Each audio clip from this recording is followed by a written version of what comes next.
Welcome to the land beyond death. Welcome, everybody, to the Sworn Club monthly raffle and show. That's going to include some goodies that I'm going to give away to some very, very lucky Sworn Nation members, and a brief pause to show you a video, and then we're going to come back and do Beer with Brian, where I'm going to ruminate on some pop culture happenings and invite you to ask me questions about the nature of Coffin Comics. Soon we're going to pop the comments up. We're going to know what's up. So check it out. What I do is actually have all the active Sworn Club members on here. And hey everybody, what up? Welcome. Get in on the stream. It's going to be fun. If you're a Sworn Club member, you are eligible. So first up, I'm going to pick 3 lucky Sworn Club members, and you can get a bunch of goodies just for being an active Sworn Club member. You might be asking yourself, well, what's the advantage of being in the Sworn Club? A couple things. First of all, you get a membership kit, comes in with your card and other goodies. You get a 24-hour advantage for all time while you're an active member. For our news, comes in on Monday at 8 o'clock in the morning, and then you get a 1-hour advantage on the great majority of all our promotions. So it's a pretty good deal. And we are definitely going to have some improvements this year. They are promised, and we are going to deliver. So without further ado, I am going to pick the first Sworn Club member. I'm going to announce the first name and the single initial from the last name, and that is Jeff F. Jeff F. This is going to be for you. So you're going to get this cool Lady Satanis, Ryan Kincaid Hellwich, and a naughty Mike DeBalfo. So other goings on here in the world of Coffin Comics, you may have heard that my son, Evil Ernie, is getting his own omnibus. It's ridiculous. Yours truly and Coffin Comics have teamed up with Dynamite, and we are bringing to life the entire 90s Chaos Comics library. Over 6,250 pages offered over the course of several Kickstarters over the course of 2 years. The first subject coming in April is Evil Ernie. Over 1,500 pages. Also, all the Smiley one-shots, Evil Ernie one-shots. There'll be 3 volumes, over 500 pages apiece, offered in several different editions, along with some goodies, challenge coin, patch set, apparel, and more. So very happy to present the material to you. Each volume in the back is going to have some never before seen creative behind the scenes, and I hope you enjoy it. All right, so next up, feel free to ask me questions about that too. Here is for the next Sworn Club member. Whoops. All right, here we go. This is Jeremy S. Jeremy S. All right, you might be asking yourself, what are you getting? Well, I know you're getting this Ryan Kincaid Hellwich, this Elias Chadzudis July 4th themed, and this cool Anthony Spey Lady Gunfighter. That is for you. Now, I'd be remiss if I didn't tell you, us sitting here on a Wednesday, that come Friday, we are launching our all-new promotion, Darkest Valentine's Day and Friday the 13th. Friday the 13th. Sometimes known as F13, Friday the 13th. So maybe you see some video going around. If you have signed up to our newsletter, and I really encourage that you do, you would be getting an exclusive preview, and you can see all the cool art that we're offering on this one. The additions, the artists, the passion and excitement they put into the work. So check that out if you haven't. Go to coffincomicsshop.com, see a preview, or go to coffincomics.com and sign up for our mailing list. All right, next up and final. Before we go to a video, I'd love for you to see, this is Paul D. Paul D. Paul D, this is for you. Let's see what you're going to get. Ooh, Ken Lashley, Lady Death. So cool. Eric Henson, La Muerta, and Ryan Kincaid, Lady Death. That is yours, my friend. So tell you what, let's throw it to video, and when we come back, let's talk a little bit about pop culture. Talk to you in about a minute.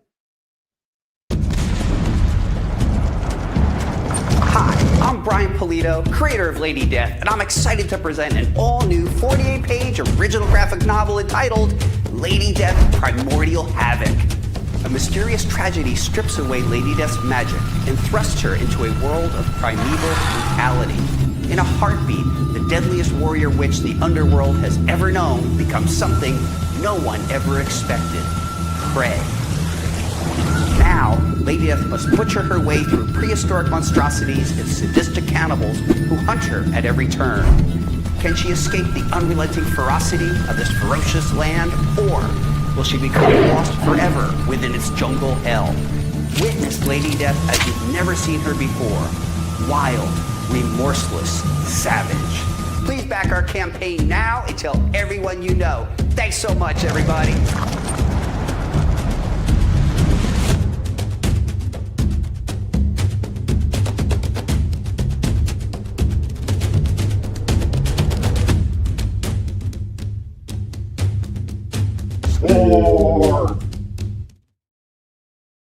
Welcome back to Beer with Brian, where I rarely, if ever, drink beer.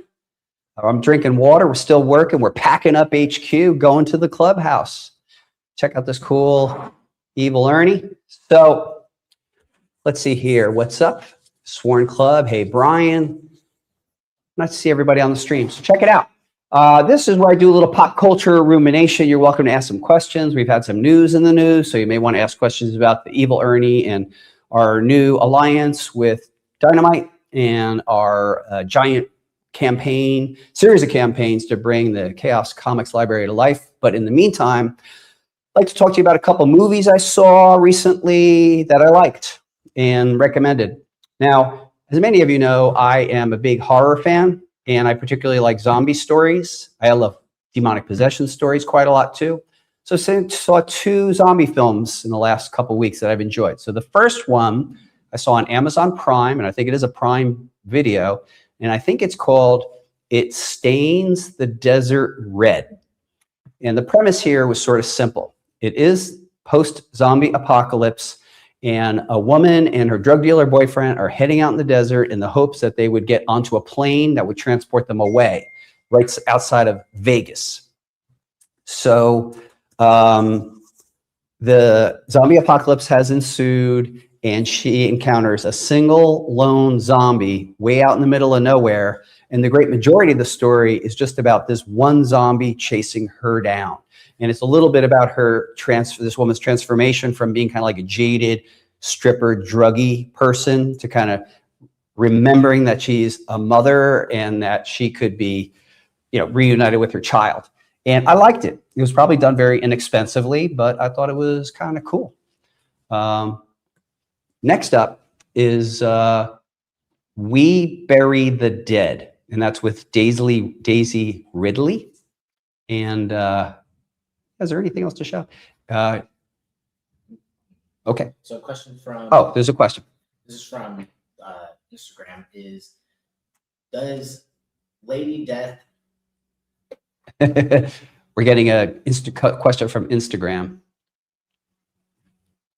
And so Travis Shortbull's asking if there's a possible Evil Ernie statue in the future, and we haven't even gotten that far ahead, so I don't know that there is at this time. You mentioned you'll be doing Zippos on most of the campaigns. Do you plan to do one for Hell Witch Annihilator? Yes. The answer is yes. You keep mentioning, does Lady Death ever figure out what's been happening to her? You mentioned that people are going through the portals. Does she ever figure out what's happening to her? Is it going to be in this next chapter? Okay, so a question I just got over Instagram is, in the current Lady Death storyline, she's kind of quantum leaping from realm to realm. Will she ever learn what's behind it? And the answer is yes. There's layers to it, and it'll actually still take a couple more years to unfold. So that's that. So also Ultimax is asking, will there be a Purgatory omnibus? Yes. So let me lay this out. Overall, we're teaming up with Dynamite to do the classic Chaos Comics library. We are going to represent all 6,250 plus pages produced during the classic Chaos Comics era, and they will be in a series of omnibus. The first we're presenting is Evil Ernie, since he began it, and that will be in a series of 3 omnibus. Then the next campaign, 6 months or thereabouts later, will be Lady Death. So it's all the Lady Death comics during that classic Chaos Comics era. The third campaign will be all the Purgatory comics and all the Chastity comics.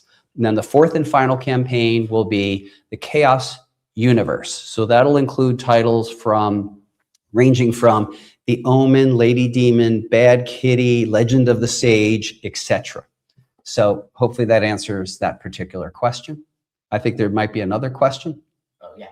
Where do you get your inspirations for stories? So the question is, where do I get my inspirations for stories? I think the number one way I get inspiration is if I'm driving on long trips, or I'm able to completely and utterly clear my mind of the regular day-to-day, stories just like swoop up. I'll give you an example. I'm driving on my way here to the compound, which is about half hour from where I live, and I go down this particular highway, which is just a stretch of desert right in the middle of a Native American reservation. That's where I travel every day. And I'm listening to a type of music called witch house. It's witch house music. I'm driving, I'm listening to this witch house, and I'm already workshopping a story. And we're talking like a story or plot thread for years from now. And it just came to me. I can't tell you what it is, but man, it's devastating. What happened is the music and the setting and the relaxation of the mind brought about a character. And this character will definitely be an adversary of Lady Death. And the music really set the tone. So I was listening to a band called, or an artist ensemble, I don't know what you call it, called White Ring. And they play a genre of music called witch house, which basically sounds like ritualistic demonic possession music played electronically. So there you have it. So that kind of thing. I'm also, 35 years in the game. I am the sort of person when my schedule is set to write and I sit down and I have a clear page, I just start going. I'm also always workshopping stories. As another example, we had just finished Swornfest a couple weeks back, and I'm giving artists like Diego Bernard and Richard Ortiz rides to the airport.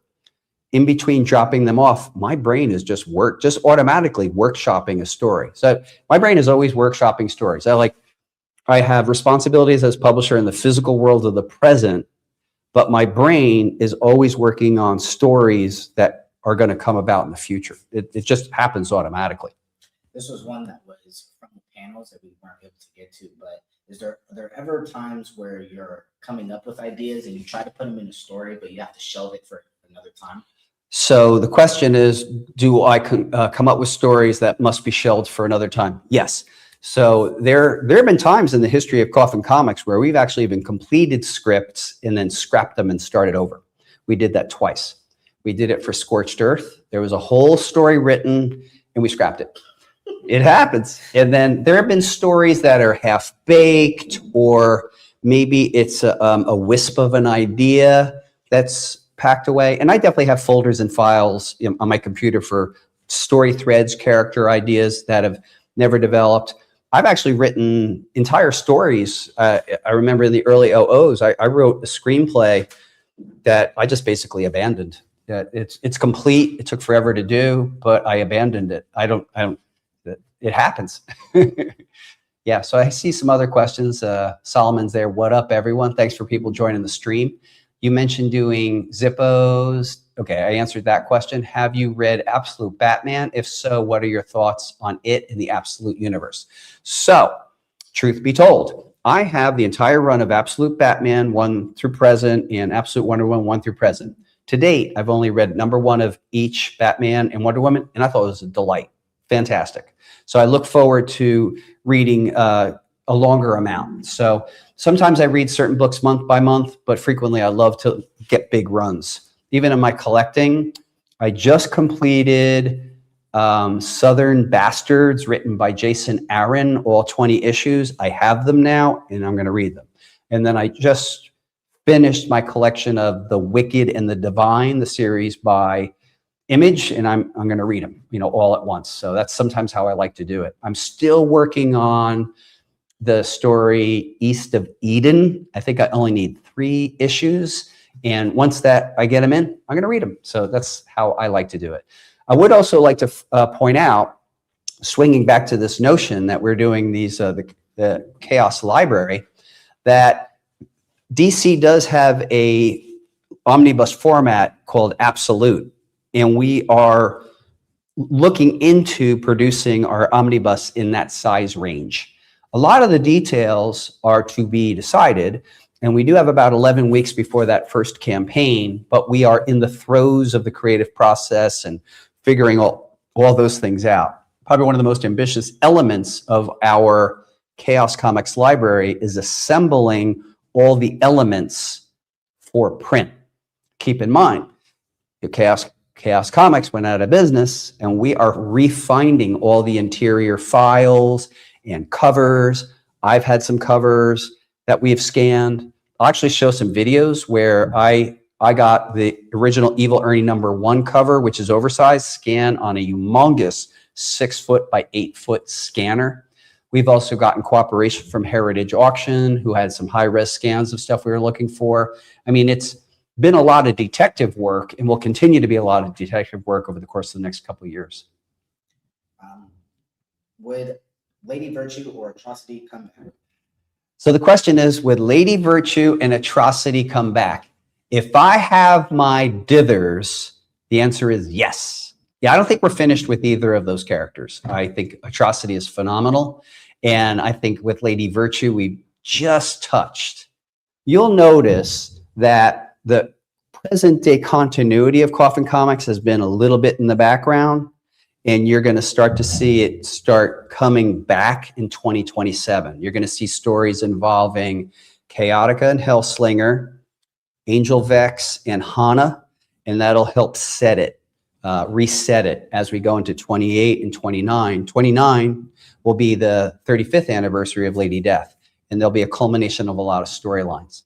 If you guys and gals enjoy our Empress Death story this year, and we get the support, it is my intention to continue the Empress Death story for at least 4 years. And it would culminate around that time. And 2029, 2030, be fairly explosive storylines. So yeah. Last one, does Lady Death have a happy ending in your... Okay, so the question is a good one, which is, does Lady Death have a happy ending? And that's, to answer that, in part, Francisca Polito challenged me to write the last Lady Death story now, such that if and when I pass, unexpectedly or not, I would then have that story. Yeah. So I have just the wisps of what that story would be, but I think it's another one. The answer has to be, you're going to have to read it. You know, how does it work out for Lady Death? Is, you know, does she continue to be cursed? Is there a happy ending? I don't know. Now, I do see one other question. Let's see here. The detective work sounds like a lot, but I bet it's exciting to go through everything. Ace of the Reckoning, it is absolutely exciting and delightful. I haven't really revisited Evil Ernie or any of the material in great detail until we made our deal to do this project. And then I actually reassembled my entire collection and got it ready such that it's very accessible, and in a very practical sense, we could kind of see what we need to be chasing after. And I would stop and read. In fact, you know, that's something that I actually want to do, because I love the outlandishness of some of this stuff. Some of the lines, some of the dialogue, and some of the memories of writing it. So here's Evil Ernie #1. Let's see here. From December 91. Mommy, Daddy, Miss Ernie. You know, this is just some of my early writing. And I did the layouts too, believe it or not. Let's see here. Here's this couple. They're screaming. The whole family's getting taken down by Evil Ernie. Like, we've done nothing. Why are you doing this? Why? And he says, for love. And that really does set out the whole romantic interlude. And here's the first appearance of Lady Death. So we are just going to all together have a fun trip down memory lane. Look at some of the outlandishness of some of the storylines, because they got crazier as time went on.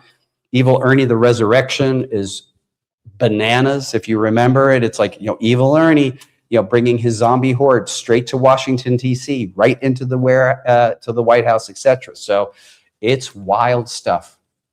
I could go on for hours. However, duty calls. I want to thank you so much for being here. Let's see, can we please see Mike Morgan, Evil Ernie fight it out?